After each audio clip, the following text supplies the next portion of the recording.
Good morning student. मैं मधुर भाषण में पेज नंबर 14 के थर्ड पैराग्राफ तक पढ़ा दी थी। इसके बाद से मैं आगे बढ़ूंगी। जिसके पहले का प्रश्न था कि मनुष्य का जो वचन होता है, वह बोलने का जो ढंग होता है, एक आदमी एक तरह से किसी तरह अच्छे से बोलने से मनुष्य को अपनी ओर आकर्षित कर लेता है और प्रसन्न कर लेता है, और दूसरी तरह कटु वचन बोलने से मनुष्य से दूर भागने लगता है और प्रसन्न करता है। इसलिए हम कह सकते हैं कि शब्दों का जादू बड़ा जबरदस्त होता है। शब्द एक जादू के समान है। उसी शब्द को कोई अपने शिष्टता के साथ मधुर मधुर वाणी में बोलता है तो लोग उससे खुश होते हैं, और इसी शब्द को यदि कटु वचन में बोला जाए और अशिष्टता के साथ बोला जाता है तो मनुष्य उससे दुखी रहता है, उससे अप्रसन्न रहता है। अब आगे हम चलते हैं। मधुर वचनों के साथ यह भी आवश्यक है कि उनके पीछे भाव भी शिष्ट मधुर हों। ऐसा नहीं है कि उसके सामने उसकी खूब प्रशंसा कर दे, उसके बाद वो उसकी बुराई करे। मनुष्य को जैसा सामने करता है वैसे पीछे भी बोलना चाहिए। उसके पीछे का भाव भी जो होता है उसके प्रति मधुर होना चाहिए, नहीं तो मुलम्मे के सिक्कों की भांति बेकार रहेंगे। मुलम्मा होता है चमकता हुआ, है यानी कलई किया हुआ को, तो जो होगा नहीं तो क्या होगा, वो चमकते हुए सिक्कों की तरह क्या हो जाएंगे, बेकार रहेंगे। हृदय की मलिनता और मधुर वचनों का योग नहीं हो सकता। यदि तुम्हारे अंदर मलिनता मतलब गंदगी, तो अगर हृदय में छल कपट भरा है और ऊपर से केवल तुम मीठी मीठी बातें करते हो, तो उसका सही वचनों का योग नहीं हो सकता है। दोनों का विपरीत होगा। वचन के अनुकूल जब कर्म होते हैं तभी मनुष्य वंदयमान बनता है। यदि तुम्हारा कर्मी और कथनी ऊपर दिया गया है ना कि कर्मी और कथनी में साम्य आवश्यक है, मतलब सामंजस्य आवश्यक है, तो उसी तरह वचन के अनुकूल जब हमारे कर्म होते हैं तभी मनुष्य की वंदना की जाती है, अर्थात वो आदर का पात्र बनता है। मन में उसके छल कपट रहे और वो बाहर से उसके अच्छा अच्छा दिखता है तो लोग पहचान जाते हैं लोग, और उसके प्रति उसका व्यवहार खराब होने लगता है। मनुष्य के चरित्र की असली परिचायक उसके कर्म भी होते हैं। पर ये कहा गया ना कि आजकल लोग जो होते हैं वस्त्र से भी, पोशाक से भी और उसकी चाल ढाल पर निर्भर करता है, लेकिन ऐसा नहीं है। मनुष्य के व्यवहार ही उसको आगे की तरफ ले आता है, वस्त्र से कोई मतलब नहीं है। मनुष्य के चरित्र की असली परिचायक उसके कर्म ही होते हैं, किंतु बिना मधुर वचनों के लोग दूसरे के सद्व्यवहार का भी लाभ नहीं उठाना चाहते हैं। ही महता धना, अर्थात मान ही बड़े आदमियों का धन होता है। लेखक इसमें यह कहना चाहता है कि सबसे बड़ा मनुष्य का धन सबसे बड़ा क्या है, उसकी इज्जत है। यदि इज्जत नहीं है तो वह कहीं भी उसका जगह नहीं है। सबसे बड़ा धन जो रुपया पैसा है आता है और खर्च हो जाता है, लेकिन जो सम्मान है वह यदि सबसे बड़ा धन है, क्योंकि आदमी अपने कर्मों के द्वारा खुद मरने के बाद भी याद किया जाता है। जो लोग बिना मान के दान देते हैं उनका दान स्वीकार नहीं होता है। लेखक यहाँ बता रहे हैं कि जो लोग बिना दूर दुरा करके अपमान के साथ अगर किसी को दान देते हैं तो उसका दान सही दान नहीं होता है, वह मन से नहीं करता है। इसलिए मान का दान भी बहुत होता है। यदि थोड़ा सा भी अगर कोई इज्जत से दे, सम्मान के साथ प्यार के साथ उसे कोई दे देता है तो वह उसका बहुत बड़ा बहुत होता है। जैसे रहीम अपने एक उदाहरण में बताते हैं कि, और रहीम के शब्दों में, अमी रहीम एक कवि है ना, तो उन्होंने दोहे में अपने लिखा है, अमी पियावे मान बिनु सो नर मोही न सुहार। यहाँ पे रहीम कहते हैं कि अमी अमी मतलब अमृत, जो कोई भी यदि मान के साथ, आमी पियावे मान बिनु, यदि मान के बिना, सम्मान के बिना कोई अमृत भी पिला देगा तो सो नर वह मनुष्य मोहि न सुहाए, मुझे अच्छा नहीं लगता है।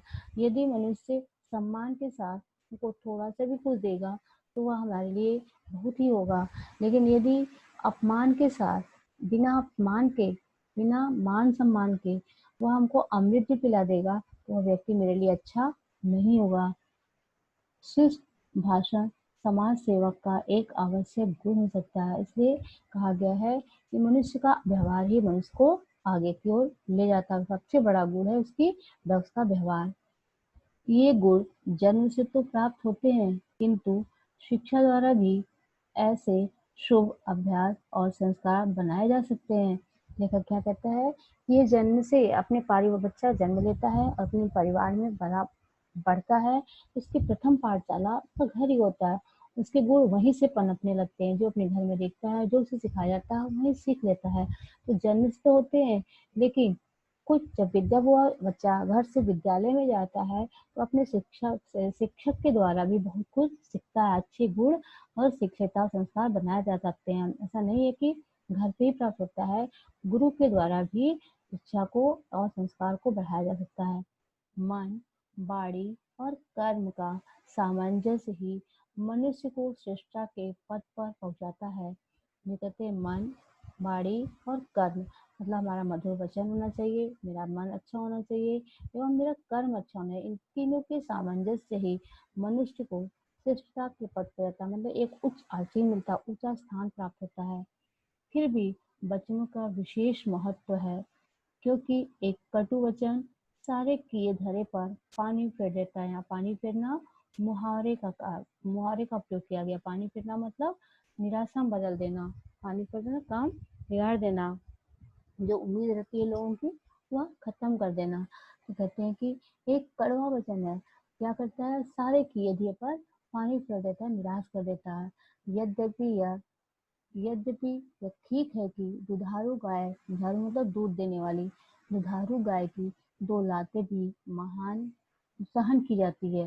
मतलब जो दुधारू गाय होती है, जो दूध देते हैं, दूध देते हैं, अगर वो अपनी दो लत्ती चला भी देती है, तो लोग उससे दूध निकालते ही है, उसका सहन कर लेते हैं। फिर भी दूसरे के स्वाभिमान का हनन कर उसके साथ उपकार करना कोई महत्व नहीं रखता।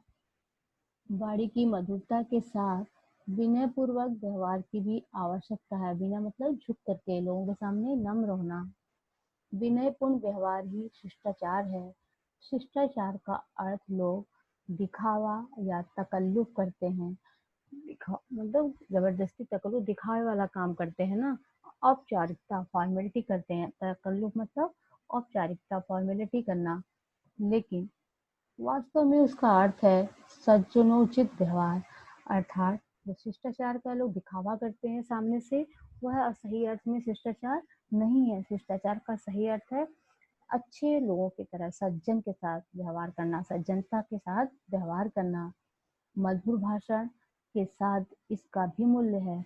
इनके द्वारा मनुष्य की शिक्षा, दीक्षा और कुल की परंपरा और मर्यादा का परिचय मिलता है। जो मनुष्य के इन्हीं मधुर वचन और व्यवहार से ही, उनका आचरण से ही लोगों की कुल की परंपरा और मर्यादा का परिचय मिलता है। शिष्टाचार वाणी का भी होता है और व्यवहार का भी। वाणी के शिष्टाचार में अपनों से बड़ों को आप कहना, आप क्या कहते हैं के स्थान पर आपकी क्या आज्ञा है आदि वाक्य अधिक वांछनीय समझे जाते हैं। लोग कहते हैं एक ही बात को आप क्या कह रहे हैं, लेकिन अगर वो कह रहा बड़ों से बात कर रहा है तो आपकी क्या आज्ञा है, तो दोनों में अंतर है। बात भाव अर्थ एक ही है कि वो पूछ रहे हैं कि आप आपको क्या कहना चाहते हैं, लेकिन दोनों के कहने में अंतर है। तो कहते हैं यदि वाक्य बड़े लोग के साथ ये कहा जाए आपकी क्या आज्ञा है आप ना, तो ये ज्यादा अच्छा समझा जाएगा। किसी काम को कराने के लिए कृपया शब्द का प्रयोग शिष्टता का परिचायक होता है। जैसे हम लोग इंग्लिश में बोलते हैं प्लीज, प्लीज ये काम कर दीजिए, तो हिंदी में भी लोग कहते हैं कि अपने काम को करवाने के लिए कृपया शब्द का प्रयोग करना अच्छा होता है। काम हो जाने के पश्चात धन्यवाद कहना भी जरूरी है। जैसे हम लोग थैंक यू बोलते हैं हर काम के लिए, थैंक यू। तो इसी तरह हिंदी में भी किसी काम के कोई अगर आपका काम कर देता है, तो उसके लिए धन्यवाद कहना भी जरूरी होता है। जो अपने से नीचे हैं उनसे कोई ऐसी बात न कही जाए कि जिससे यह प्रकट हो कि हम उनको नीचा समझते हैं। हमें अपने नीचे नीचे निम्न जाति के लोग या नीचे पद वालों के साथ भी अच्छा ही व्यवहार करना चाहिए।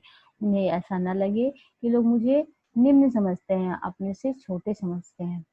अपने से कम स्थिति के लोगों के स्वाभिमान की रक्षा करना सज्जन लोगों का पहला कर्तव्य है।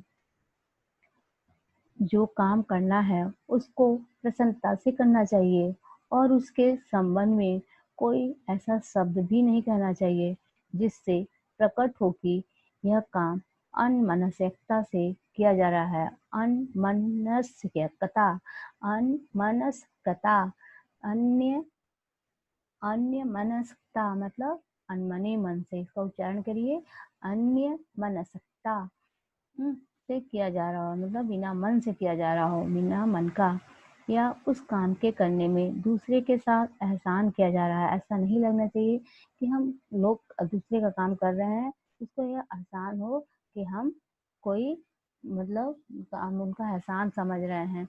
इसलिए कवि लेखक यहाँ यही कहते हैं कि ऐसा कुछ नहीं करना चाहिए।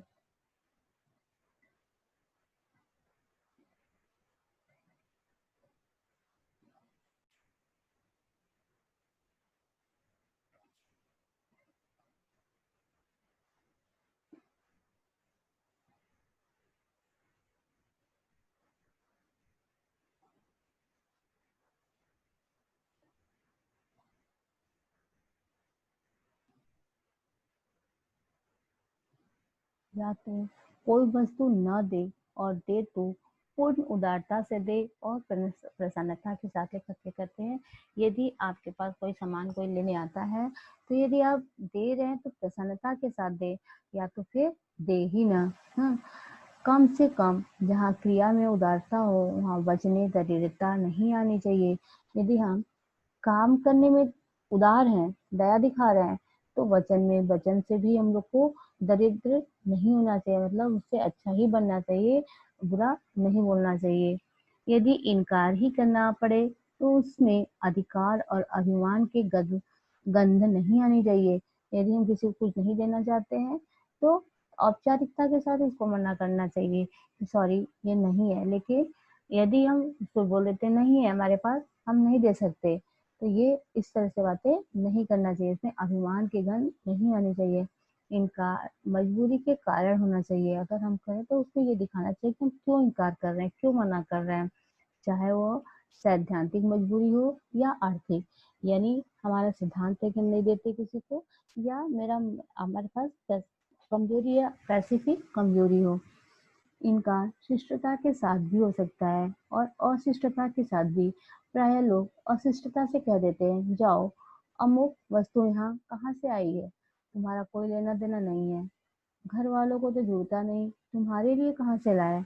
जैसे एक उदाहरण ले लीजिए, आपके यहाँ कोई भीख मांगने वाले, भिक्षा मांगने वाले हैं और उनसे कहते हैं तुम जाओ यहाँ से, मेरे पास कुछ नहीं है।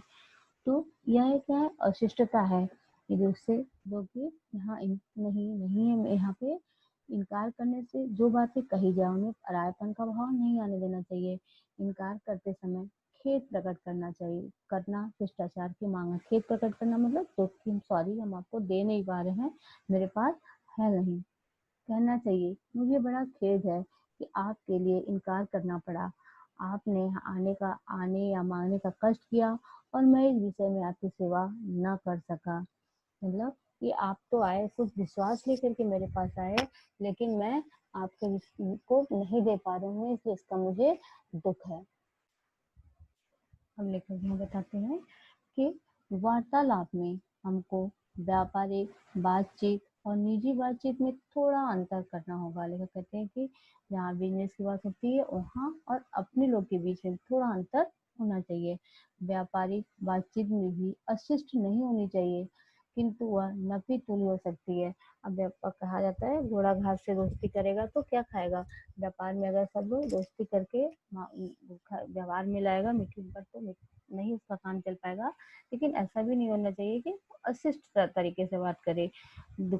आप देखते होंगे कि दुकान में लोग अपना सामान के बेचने के लिए या ये करने के लिए कभी भी रूडली नहीं बात करते हैं, हमेशा नम्रता के साथ बात करते हैं। तो वही लेखक कह रहे हैं कि व्यापारिक बातचीत में और निजी बातचीत थोड़ा अंतर होना चाहिए।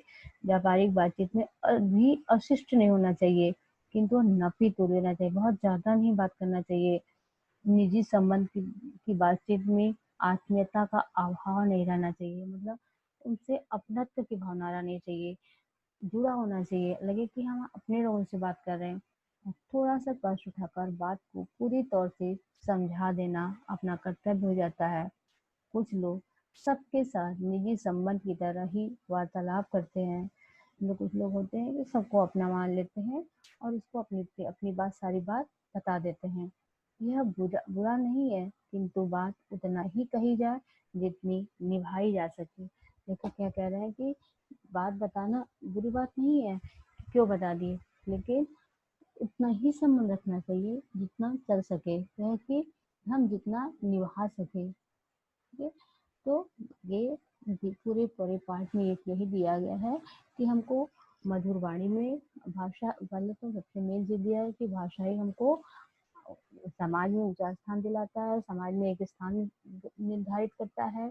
और उसमें भाषा में भी क्या होनी चाहिए, मधुर वाणी होनी चाहिए, और हमारे व्यवहार में आज से हमारा व्यवहार जो ना अच्छा होना चाहिए, मेरी शिष्टता होना चाहिए, विनम्रता होना चाहिए, नम्रता होना चाहिए। किसी के साथ उदंडता से व्यवहार नहीं करना चाहिए जिससे लोगों को चोट लगे, जिससे लोगों को बुरा लगे।